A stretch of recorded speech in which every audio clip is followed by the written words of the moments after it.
College football experience, Louisiana Ragin Cajuns 2025 season preview episode on a Sports Gambling Podcast Network is brought to you by Edge Boost. Yes, the bank account that is built for bettors. Sign up today at edgeboost.bet with the promo code SGPN and get a free Refs Are Terrorists t-shirt. Claim your shirt for free at sportsgamblingpodcast.com/refs. We're also brought to you by Naira Bets. Yes, get it your free $25 bet for the Belmont Stakes by going to nyrabets.com/SGPN25 and make sure you use that promo code SGPN25. And remember, as always, folks, to let it ride.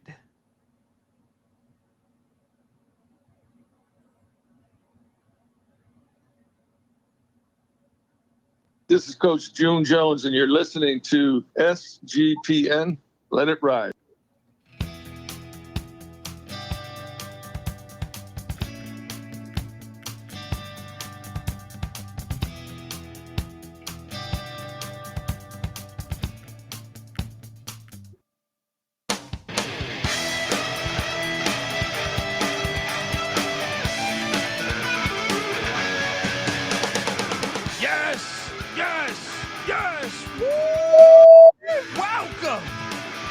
Welcome to the college football experience, Louisiana Ragin Cajuns 2025 season preview episode. Hopefully you're tuning into all these where this will take us out of the 130s, I believe, right?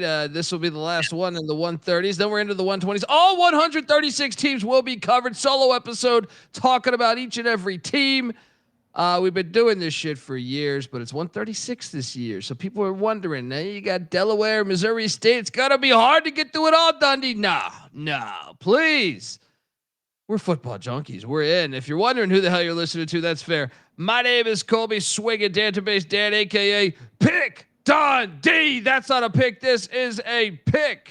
He was raised in the land down under, where a man thinks on his feet, speaks with his fists, and lives by his wits. When Dundee happened, he was a superstar. I want this power. It's a matter of national security. Sorry, I had condensation on my hands, so playing the soundboard with condensation from the beverage. A little tricky. You know what's not tricky? These Ragin Cajuns went to the Sun Belt Championship, and Michael Desormeaux was on the hot seat. He answered the calling. And who better than him? He's a Ragin Cajun himself. He says, I bleed. I'll take a bullet for this university. It's always great when you have the coach, a guy coaching at his alma mater. So I do really, really enjoy that. And in a way, I'm rooting for him, even though I have been a skeptic over the years of the hire, and I wish him the best, and I hope I'm wrong, but I was a skeptic, and he answered that calling last year as they went to the Sun Belt Championship, lost to Marshall, but got to the Sun Belt Championship. We're going to talk all about this season and probably a little bit about last season. But before we get to all that, I am joined by my co-host. Give it up for former staffer at Austin Peay with the Governors, the Gamecocks of South Carolina, and the Mountaineers of West Virginia, Ryan McIntyre, a.k.a. Moneyline Mac. How are you, brother? Oh, I love the Ragin Cajuns, and I love the Sun Belt, Fun Belt. This is going to be a good one. Let's go. Mac tonight. Come on, make it Mac tonight. Ragin Cajuns is top 5 best names in all of college football. Like, yes. I'm talking, that includes D2, FCS, D3, NAIA. Ragin Cajuns is a fire name. You can't duplicate that shit. All right. Fire. Great name. Glad it hasn't been fucked with over these years. But buddy, what'd you make of last season with Michael Desormeaux? He broke through. He finally got there at the couple 6 and 7 seasons. I think the jury was out. People were wondering, is this team, after Billy Napier left for Florida, they still were the top talented team based on recruiting rankings. Yep. Each and every year of those 3 years in Desormeaux's, tenure here as head coach. But 2 of those years, 6 and 7 seasons. Last year breaks through double-digit win season. Your thoughts? Yeah, I mean, 6 and 7 back-to-back to start, and then they break through. They win at Wake as well. I know Wake was down for their standards, but still it's an ACC road win. And they get to the Sun Belt Championship. Now, the season did end shitty. I mean, they got drilled in the Sun Belt title, and then they got drilled in the bowl game against TCU. They were a super old team last year, but hey, got them over the hump. And I'm with you, man. Whenever you get a former player, those guys are easy to root for because they wore the uniform and they bleed Ragin Cajun uniform. So let's go. Yeah, I mean they know everything. They've been at the local watering hole, passed out drunk when they were 18. Yes. You know, now and they've come full cycle. Like it's like their whole life goes through that. So through that town in a way. Shout out to Danny Dumbshit in the chat. Come be a part of the chat as well, folks. YouTube.com/thecollegeexperience. Look, I highly encourage you to watch the show because we have great slides and everything. But if you're listening, that's fine too. He says Charles Peanut Tillman is my favorite player of all time. He's one of my favorite players of all time as well. Actually, Louisiana has 2 of them. Brian Mitchell, the punt returner / kick returner for the Redskins for a long time, would be the other. But 2 of those guys were 2 of my favorite players of all time. Peanut Tillman is a fucking classic to me. Love the way he played the game. And I'm sure we'll have some we'll honor him in a bit. But yeah, jump in the chat. Everyone in there. Shout out to Lante. Previews are back. Dundee Mac Cheers. We got to get Lante on some shows, man. But he, you know what? He's in enemy territory, man. I hit him up. He's like, I'm working at NC State. I said, fuck. You know what I mean? I'm like, okay. You know, I'm like, damn, dude. What am I supposed to do? I don't even know if I responded to that. I was like, I can't, you know, I don't trust anything right now. Right. We go grab a bite to eat. I think you poisoned my fucking sandwich, bro. Right. Week 1, baby. Week 1 after you beat their ass in that bowl game. Yeah, exactly. Shout out to Phil and Jay in the chat. I'm sipping, dude. I need to go to the store. I was down to the Bear Essentials, but I mean, I do like this, but some would call me a savage. I am drinking Tanqueray 10 on the rocks. Look at that thing. Yeah, Tanqueray 10 there. Gin on the rocks. Like only an Irishman can do. But hey, we're here to talk Louisiana Ragin Cajun football. Louisiana, by the way, great drinking state. Great drinking state. Hell yeah. Let's dive into it.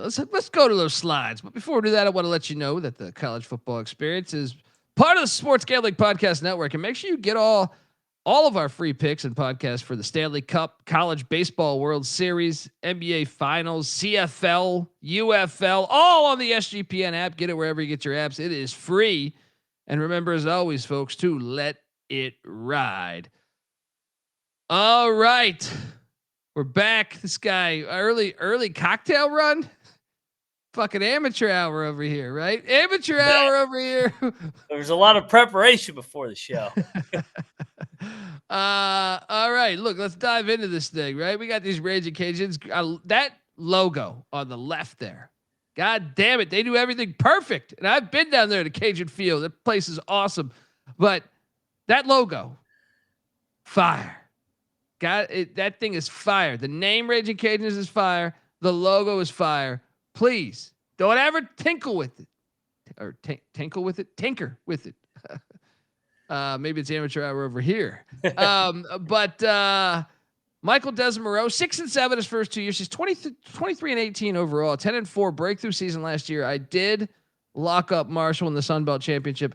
I did lock up TCU in that New Mexico Bowl. So I apologize to Ragin Cajun fans, but there was cash to be made. I think here's the question I would ask him, Mac. Is he still on the hot seat? I think so. I mean, if he goes like 6-7 and it's 3 out of 4 6-7s coming off the Napier era, yeah. I would think so. I don't think he'll get fired unless he has a losing record. Like if he throws out like a 5-7 or 4-8, then I think it might be time to go in a different direction. But if he gets back to a bowl, if he's around that 500 mark, then I think his seat is scorching in year 5. Yeah, and yeah, I mean, it's still interesting. It's a kind of he got. I think Ragin Cajun fans, they were able to be like, okay. They want him to win. Relax. They do. He's a guy through and through, man. I want him to win in a way because I love the fact you're coaching at your alma mater. But the other side of my brain that gambles says, well, I don't know. Let's see. I still think it's a critical year for him. If it's a 6 and 7 season, I don't know, especially with the turnover within the conference. Yes. Because I think if you're looking around the conference, you're looking for stability, and you could really only find one program, maybe two, if you're going to say Georgia Southern with Clay Helton, that actually has like a coaching tenure. Old Dominion. So you have 3, right? The rest has been turnover in the past couple of years. So it makes for an interesting year. So you don't want to get surpassed by one of those teams that has just been, hiring somebody. So interesting. I still think it's a hot seat year there. So last season they were 44th in scoring offense, 41st in passing offense for Tim Leager, I think it is. 41st in passing offense, 58th in rushing offense, 41st in overall offense. Decent numbers, if I may say so. What do you think? Yeah, top tierish in the Sun Belt. I think they were 4th or 5th ranked offense.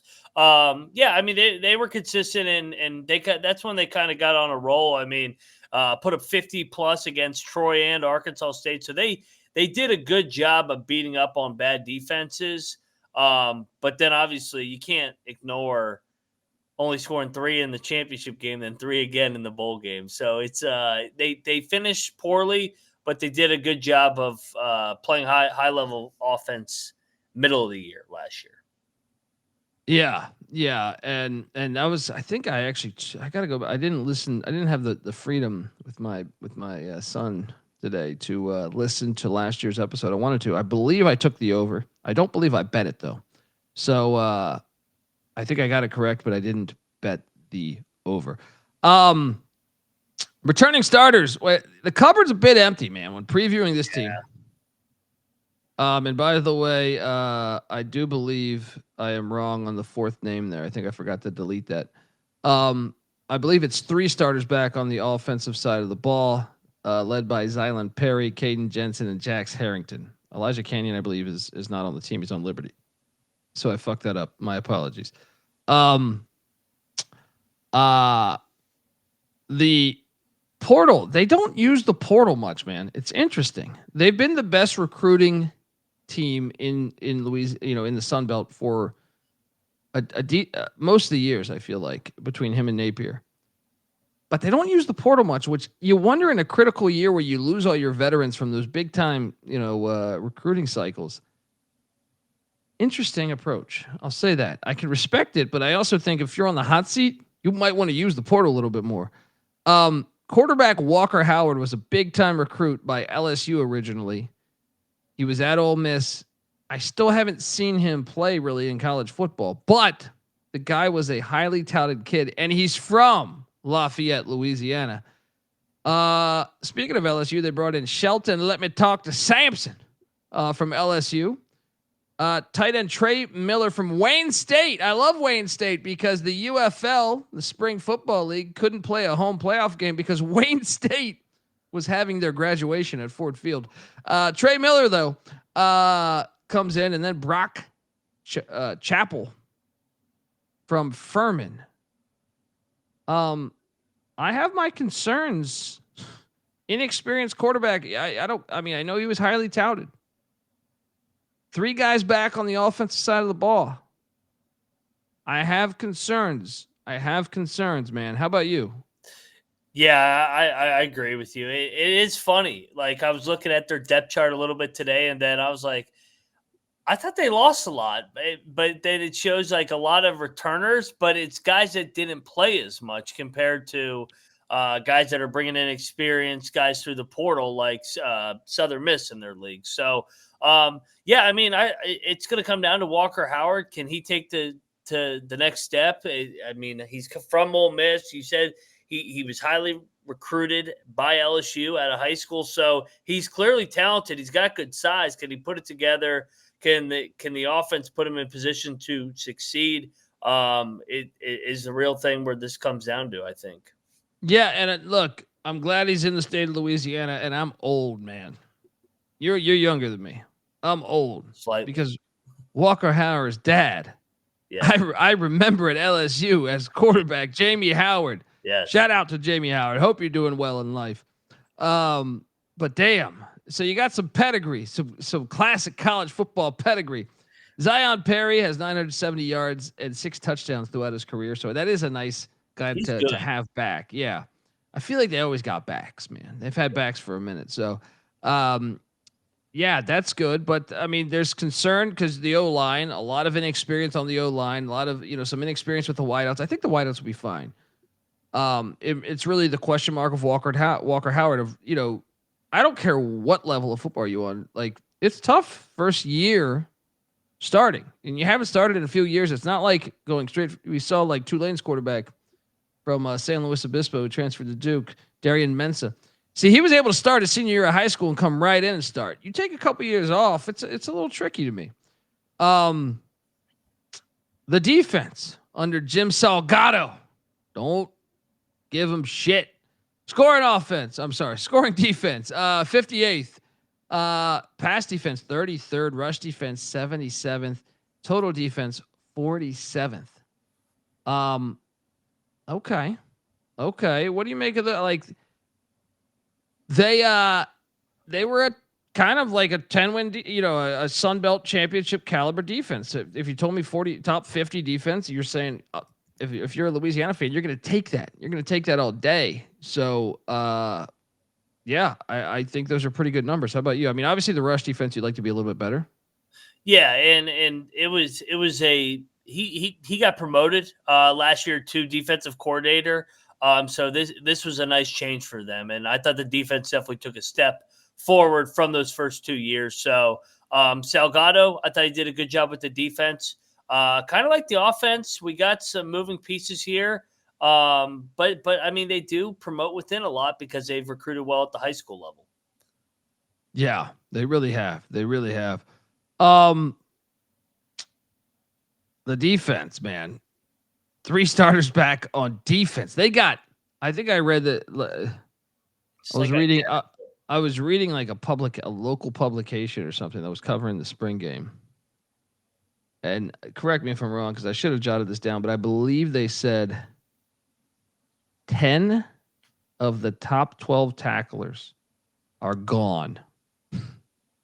It might have been 12 of the top 14 tacklers are gone. Yeah. I'm getting them confused in my head. But Jordan Lawson back on the defensive line, Kadarius Miller back at D tackle, linebacker Cameron Whitfield is back. They got some of their best players plucked away though, man. Like they like at decent schools too. So I have my concerns on the defensive side of the ball as well, Mac. How about you? Yeah, it's funny. The offense and defense kind of mirror one of each other with returning production, where they ranked in the Sun Belt and nationally as well. It's really both sides of the ball. It's going to come down to the developmental of their program. And if they're able to get these guys that have waited their turn to take a step forward, they could win 8, 9, hell, maybe even 10 games. But if not, they'll be around that 500 like the first 2 years. Yeah. I don't know, man. So my first thought is this, and we're going to go through the schedule in a second, but like when you lose that much production, you normally think you're going to take a pretty decent size step back. However, you look around the Sun Belt and you say, it's pretty open. JMU's still JMU's still really good, but they're year 2 of a brand new regime. Marshall, the champs, they got rid of their coach. Yeah. And they hired Gibby from NC State. So they're kind of I would assume, kind of a rebuild. Georgia State, Del McGee, year 2, kind of rebuild. Gerard Parker, Troy, year 2, kind of a rebuild. South Alabama, Major Applewhite, kind of a rebuild. I guess you got. I mean, it seems like there's a lot of that in the Sun Belt going on. ULM, Brian Vincent, year 2. So a lot of teams hitting refresh. App State hitting refresh. Maybe they can take advantage of all that turmoil going on within the conference with stability. I don't know. It's gonna be interesting. I want to talk more about the state of the program and stuff and the stadium and stuff. But before we do that, I want to let you know that the college football experience, Ragin Cajun style, is brought to you by Edge Boost. Edge Boost is the first ever bank account that is built for bettors, ensuring all gambling transactions are approved.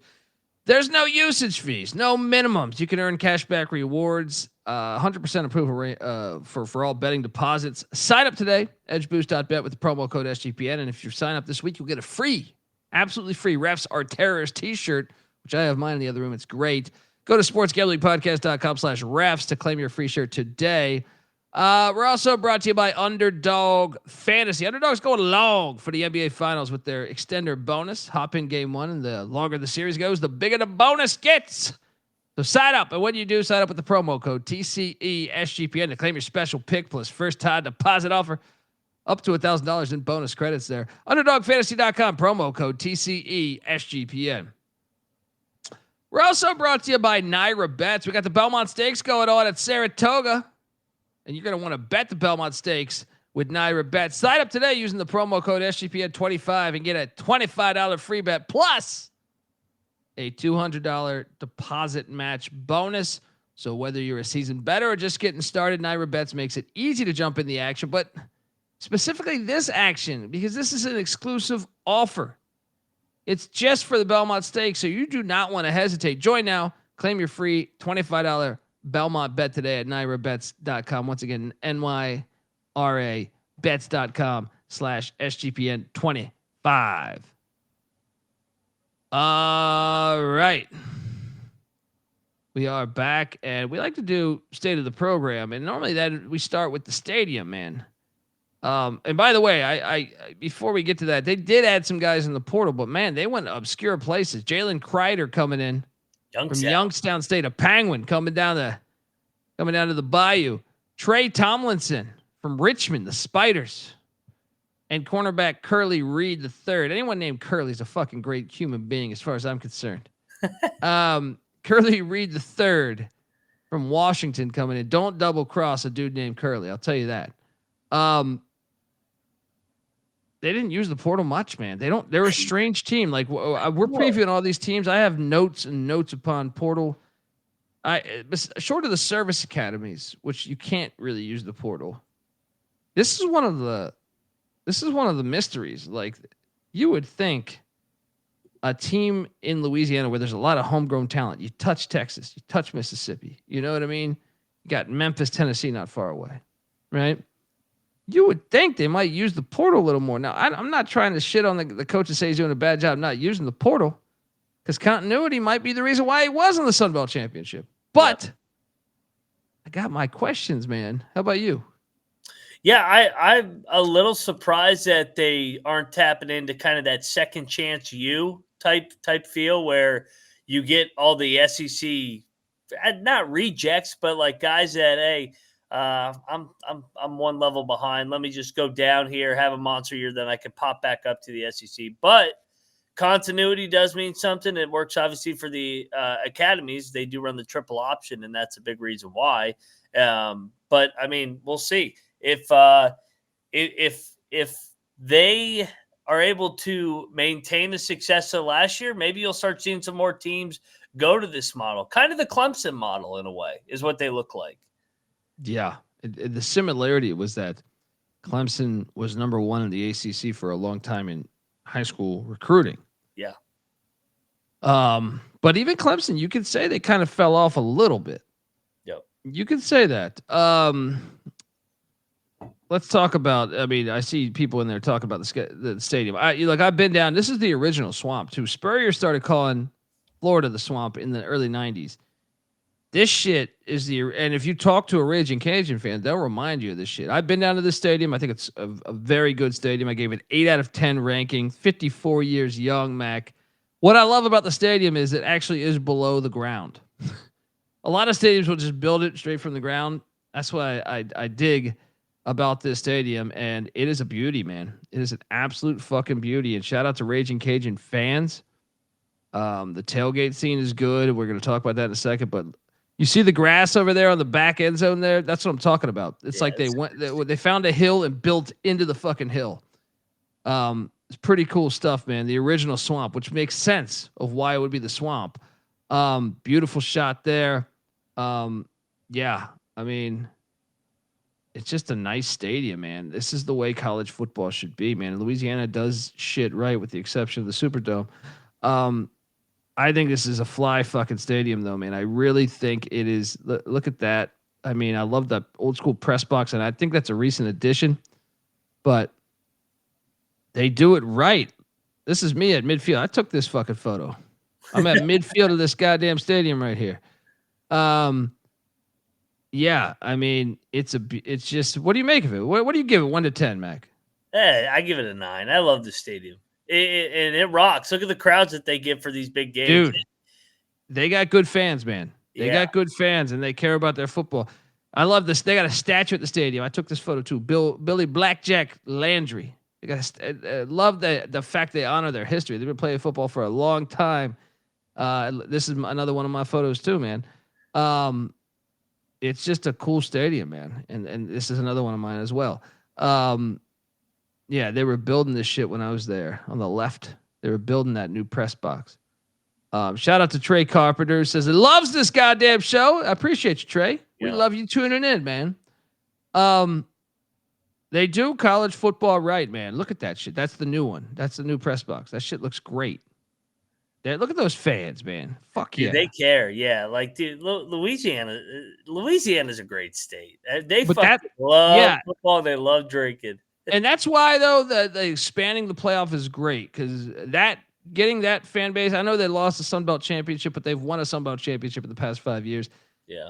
And the more teams we added, just giving that fan base hope is a good thing. It's a good thing, man. And to me, I think it's they're a passionate fan base. Louisiana in general has good fans, but I think we're on the right path here, man. And if anyone's out close to Lafayette or planning to visit Lafayette, I highly encourage you to go to a game.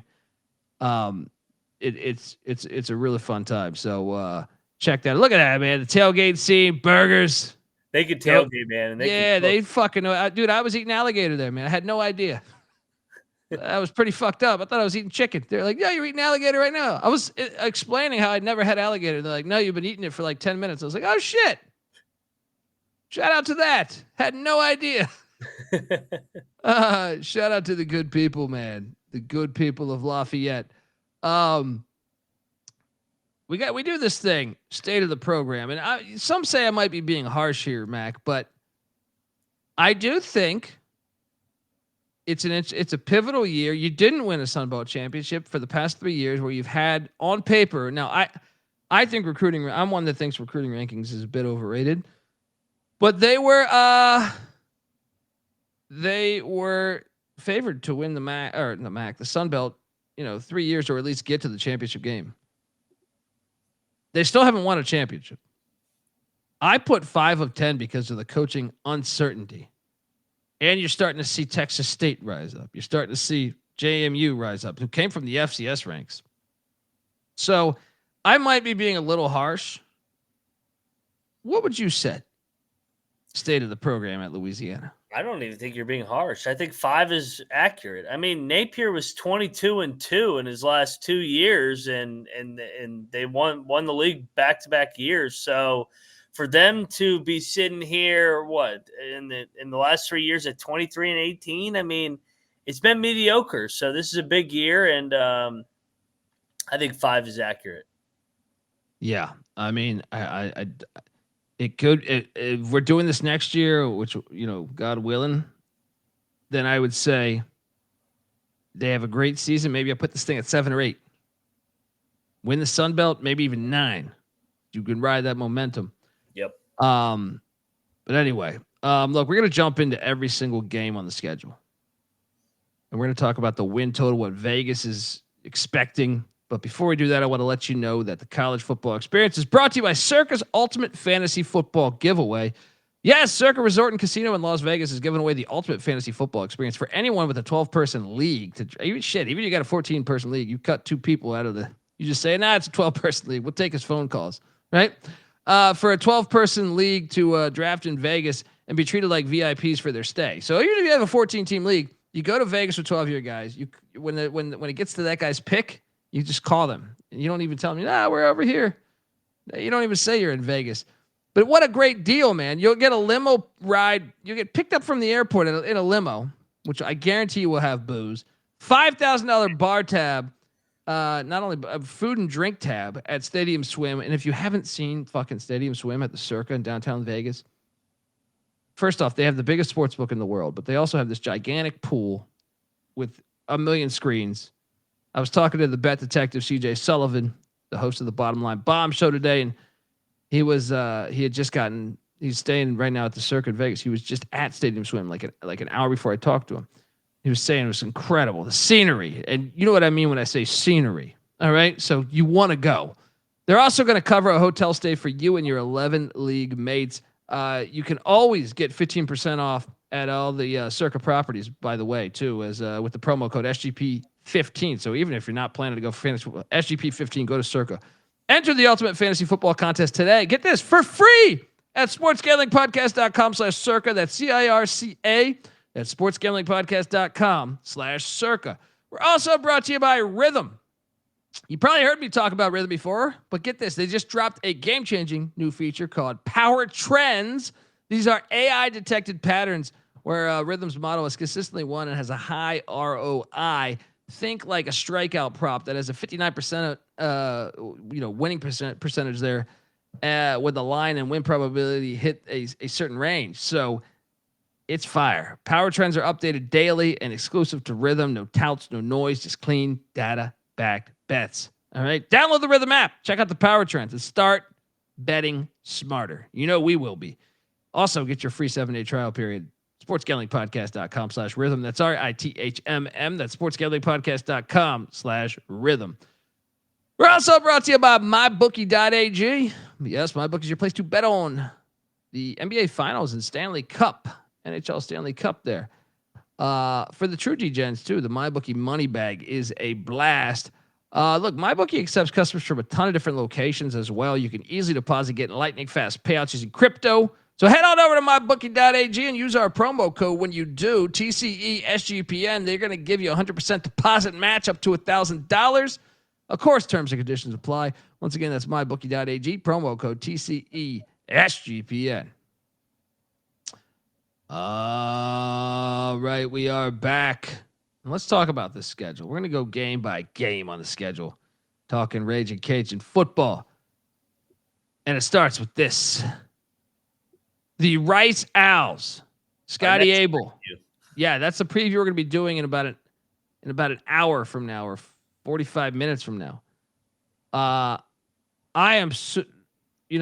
have Rice as the most interesting team to watch in college football this year. They're my number one, and I guarantee you I'm probably the only person who covers college football that would probably say that.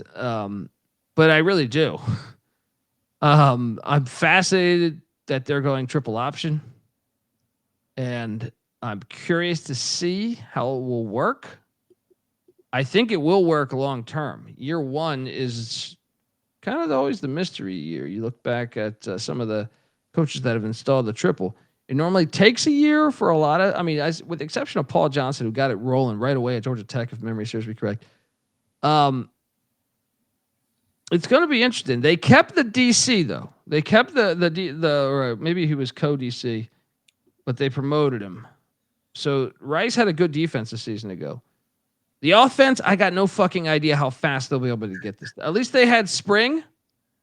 But once they get this, they are going to be a bowl team every year, in my opinion. It just matters when. This is the 1 year, and obviously game one is the one you want to face them. Because I've been around option coaches. I've been around a lot of coaches, and I know the timing is the key. Bud Foster would tell me that.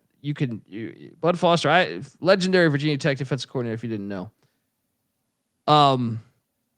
He was in a conference taking on some of the best coaches that we've ever seen in this game, whether it's Dabo Swinney, whether it's the Miami teams that were nasty with Edgerrin James and everybody, or Virginia or West Virginia with Rich Rod, and he respects all those coaches. I'm probably forgetting some coaches too, by the way. Bobby Bowden, right? He was going up against Bobby Bowden and stuff. But I asked him, and I had no idea he was going to answer this question. I just said, Who was the team you wanted to face like the least, that you were like, fuck? I thought he was going to say Miami because of the depth, when you had like just 5 NFL running backs and like 5 NFL wideouts.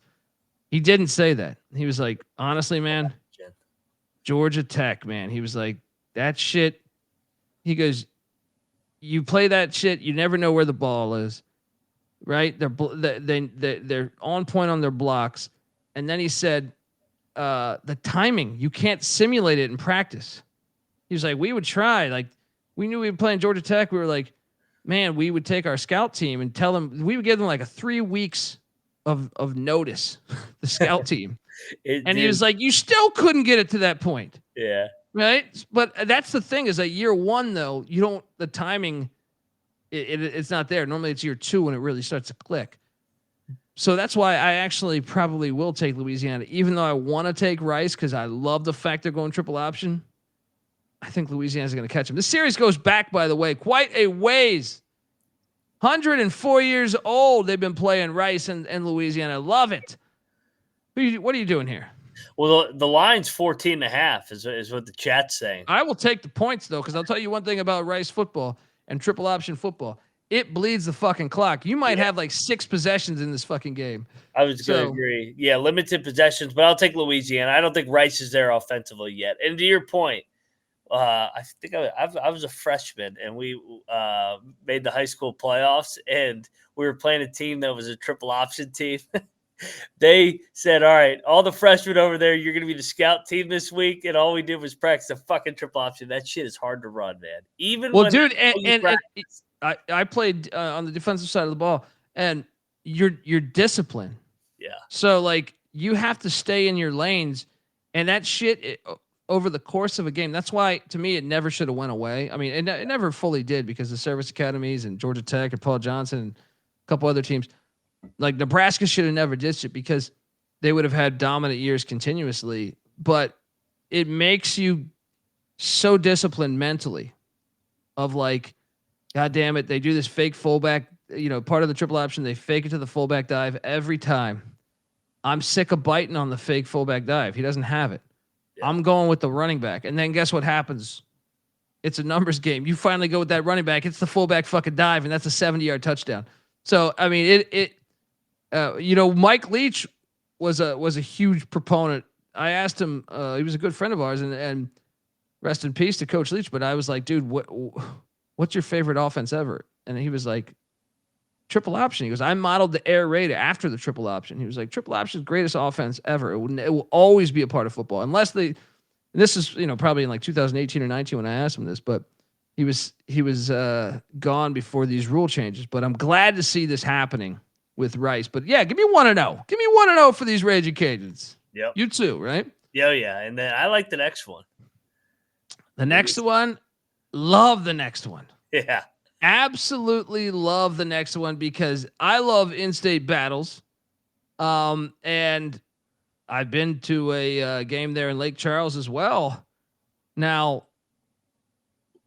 I'm intrigued. They're facing another a brand new coach, but like not a brand new coach, if that makes sense. Like he's been coaching, in Louisiana, I think, for a long fucking time. But it's his first year at McNeese. Golf. No, golf got canned. It's Viter. Yes, yeah. And he's the former. He coached, dude. The guy's been like everywhere in Louisiana. Like he's been at like 1 million stops in Louisiana. He's a bit of a legend there. How fast will he get it going? But I love the game. I'm gonna say 2-0. Yeah, this is a tricky game, but yeah. I love it, though. I fucking love the game on the schedule. Yeah. They hate each other. Remember in basketball, they always got into it? Oh, yeah. They've been playing since, 1951. So college football at its best. Week 3, they head to Columbia, Missouri. And as much as I'm not bullish on Missouri this year, and I think you'll hear me say that later in the year, but I still think this is Missouri's a lot more talented than Louisiana, specifically this year. If it had been last year's Louisiana team, maybe they'd be live. I got Louisiana losing this, so I got them 2-1. How about you? Yeah, I got Missouri too. All right, we're eye to eye here. Week 4, they are at Eastern Michigan. Man, Crosby Field, man. Max Crosby donating a bunch of money. I'm high on Chris Creighton. I had him my number 1 ranked coach in the MAC, and this game is fucking dangerous for Louisiana, man. Yeah, you take a spot. So this was a hard one for me to analyze because EMU has beaten a lot of Power 5 teams. I think Rutgers, Purdue, Illinois. I think they caught Minnesota too one year. Now, for whatever reason, when they've gone down to Sunbelt teams, they've had trouble with the speed of the Sunbelt teams. But at the same time, you're telling me Louisiana's coming off the body blow that is at Mizzou back-to-back away? Give me an upset. Give me Eastern Michigan to win this thing. I think Louisiana will be favored. EMU's got Kentucky the week before, so they're both coming off the blows. Both coming off SEC. Give me Louisiana just because I think they have better athletes. Close game though. This is a tricky spot. I think they split this double road trip before Sun Belt play. So you got them what? 3-1. 3-1. I got them at 2-2. Now the rematch of the Sun Belt Championship, but it's a little different. With Tony Gibson coming into Marshall. I got Louisiana winning this one, man. So I got them with that 3-2. I think Marshall's kind of a mystery team in this conference this year. I feel like I know what Louisiana is. I feel like I know what most of the teams are. Marshall's kind of a mystery team to me. Marshall's capable of beating you. They keep a good program, no matter the coach. Whether it was Doc Holliday, whether it was Pruitt back in the day. Yeah. What are you doing here? I'm going to go Louisiana at home. Year 1 of Tony Gibson. I think a little bit of a transition year, just from a culture standpoint. He's more of a build a program kind of guy. So yeah, give me Louisiana 4-1. Yeah, 3-2 for me, but I agree. And then they got a nice bye week there. The Ragin Cajuns do. And it's a good bye week because out of the bye week, they're heading to Harrisonburg. They're going to lose this fucking game. It's the first ever matchup with these two schools. They're going to lose this. I feel very good about saying that. JMU, to me, yeah, Bob Chesney has this program going. So that would put me at their 3rd loss. I got them, 3-3? Is it 3-3? Yeah, I got them at 4-2. I got JMU. I'm not picking against JMU in Harrisonburg. It's a strange trip too, man. Yeah. They never done it before. First ever meeting. Like, where the fuck are we going? Flying into Dulles Airport? What's going on? Taking a bus? What are we doing here? After that, they host Southern Miss. Now, I got to admit, we did the Southern Miss preview. Go listen to it, and I was nervous. I thought on that show, I think I said Louisiana is going to catch them. Part of the benefit of and sometimes this can be to your own detriment, is when you're previewing the early teams, you haven't had a chance to preview the other teams yet. Spend hours breaking these things down, building these slides, and just diving into games. A lot of times when I'm building slides, I put the previous season on my TV screens. I got like 8 TVs here, so I put a bunch of the games on. So you start to really kind of get into it a little bit more than you previously were. In hindsight, I actually think Southern Miss is going to win this game. I know it's a rematch. You're basically playing Marshall of last year, which you got thumped by in the Sun Belt Championship. But they got the Jimmies and Joes from last year's championship team going to Southern Miss. Louisiana's team graduated or transferred. I'm on Southern Miss. I'm changing my pick, man. It's easy. As our former president said, he said these fine words right here. I think tide turning. As I remember, I was raised in the desert, but tides kind of it's easy to see a tide turn. Did I say those words? Did I say those words? I mean, it's a great game, great rivalry. It goes back to 1923, but I think Southern Miss is going to win this game. So give me another loss for Louisiana. What are you doing here? Yeah, I had Louisiana winning in the Southern Miss, but then I looked more and more to Southern Miss has a weeknight game the week before, so they have the extended rest too. I think I made Benedict as well and take Southern Miss with just more experience. So yeah, it's easy to see a tide turn. Yeah. So what do I got him at right now? 4, 3 and 4, is it? I got him 4 and 3. 3 and 4. Then you head to Troy, Alabama to take on Gerard Parker and these Troy Trojans. This series goes back to the 1940s, 1946 to be exact. All right, I'll take Louisiana. I mean, Troy is one that I was not impressed with last year. Can he turn that corner? Year 2, there's always improvement. But I think Louisiana's talent is still better than Troy's right now. So give me a dub here to get us to 4 and 4. How about you? I have a dub as well. I got him at 5 and 3. Troy's still a work in progress and back-to-back road spot. Now they go to Mobile. Yes, might as well just stay in Alabama there. Taking on South Alabama. Obviously, South Alabama started their football program not long ago, so the series only goes back to 2012. But this is interesting. Had Gio Lopez and Fluff Bothwell returned for South Alabama, I would be all over the Jags. But they left, which has me concerned. But damn, that offense was flying for Major Applewhite last year. You know what? I still think the back-to-back number. I mean, a few years ago, I did a number. I want to say it was like it was during COVID where I went through like the past 5 years of college football. Now this is pre-portal and everything, but I want to say you lose the back-to-back away game at like a 92% rate based on 2019 and 18, right? I'm sure that number's gone up though. I'm sorry, gone down because of the portal, because it's probably a little trickier to get your roster together. However, give me South Alabama. I think they're going to get bit by one of these road teams. What are you doing here? Yeah, I like the Jags here. I think they'll split this road trip, and it'll be a 1 and 3 4-game stretch. So, what's that? 5 and 4, 5 and 4 for me. Yeah. 4 and 5 for me. Then Texas State comes to town. This is tricky. Texas State's a team that's emerging out of this. I look. Part of me wants to call for the upset in Louisiana because I know that home environment's good. I just think Texas State's a better team, so I'm going to say loss here too. I mean, I know that Ragin Cajun fans are going to be pissed at me, but what are you doing here? I'll take the Ragin Cajuns. I don't think they're going to lose the Southern Miss home game and Texas State, so I think they'll split the home games, and I got them at 6 and 4. 6 and 4. And I got them at 4 and 6. Oof. But you get a bye week there. Look at that. Jake Delhomme right there. Then you are at Arkansas State. There's a chance Butch Jones could be fired if he doesn't have shit together by this point. I don't think he will be, but there's a chance. Give me an upset. Give me the Ragin Cajuns to get him. 5 and 6.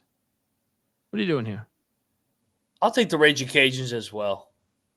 Especially if he's fired or something. They're Thursday night game. It's already an ESPN game. They already got it scheduled. I like the Ragin Cajuns to finish strong here.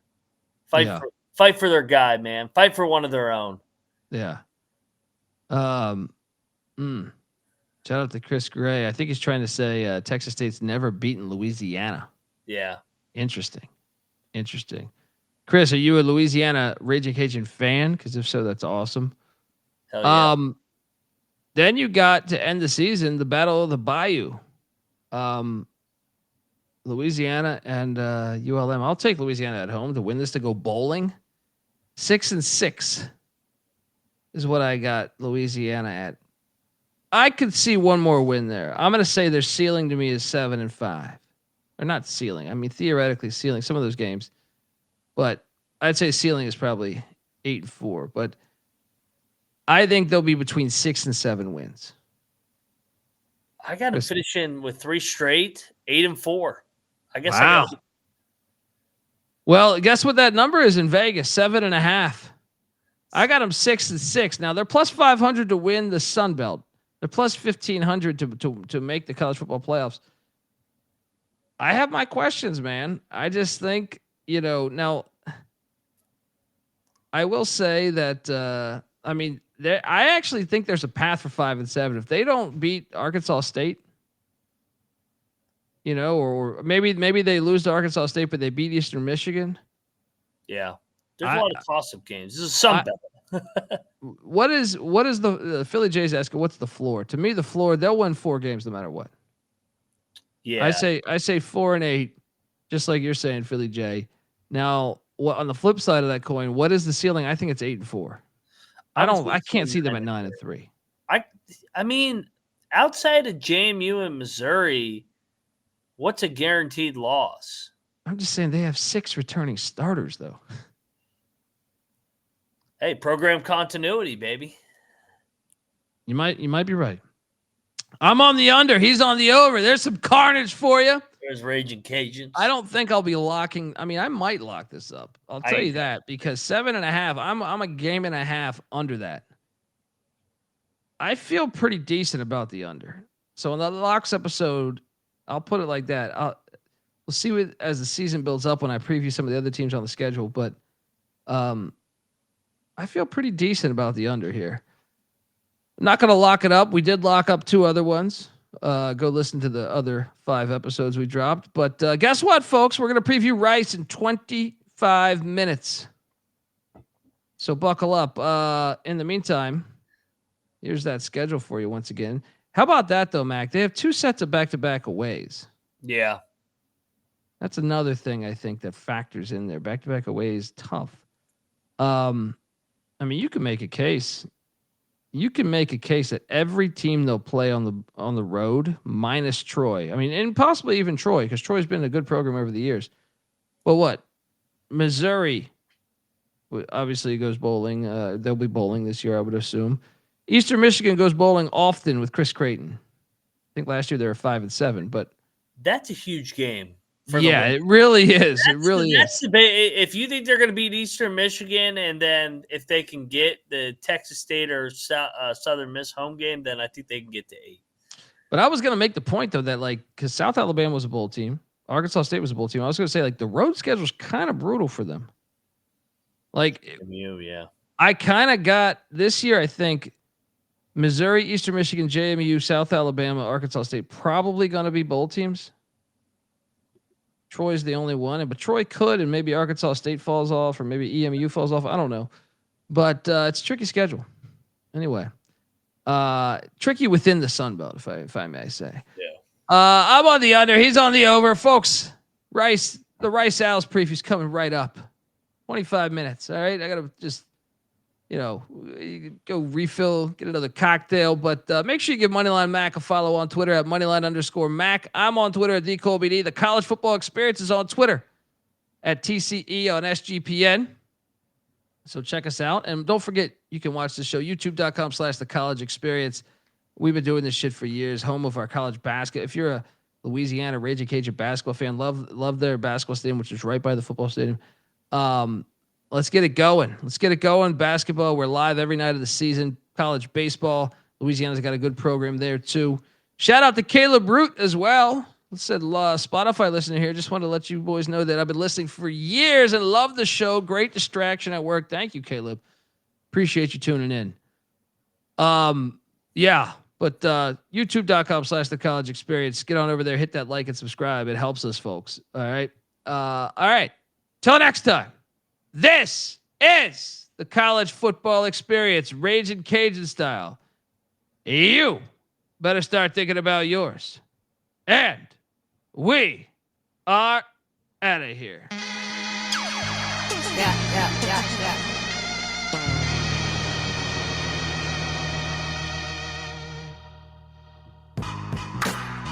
I know I'm out of my mind.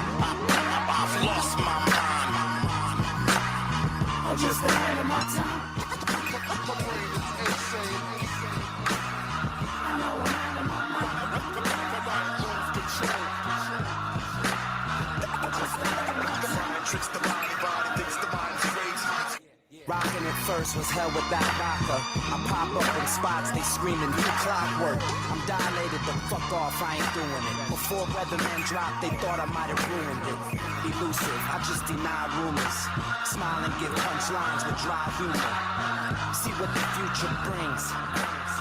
In 03, I got on MTV. Time is bug, that's the message I'm sending them. Sign with Slug and survive beef with Eminem. I mention different events in my sentences. It's dangerous to reminisce or remember it. And still it's evidence, check 1, 2, 1, 2. Less punches and spit what I've been through. I stayed here, got booed, but kept rapping. The same year got sued by Kurt Matlin.